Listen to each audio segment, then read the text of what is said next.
Kodėl asmeniškai rekomenduočiau šį Waldlaufer modelį plačiai, jautriai pėdai?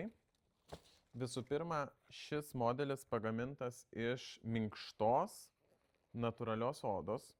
Yra visas labai minkštas, jis yra padas lankstus.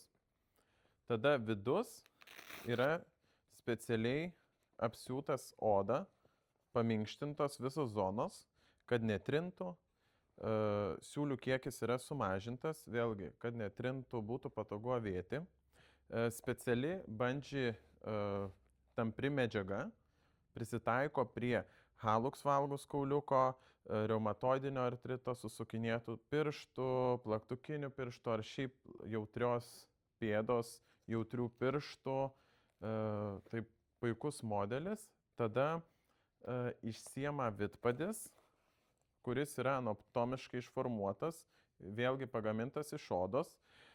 Oda duoda gaivumą, mažesnį prakaitavimą nešiojimo metu.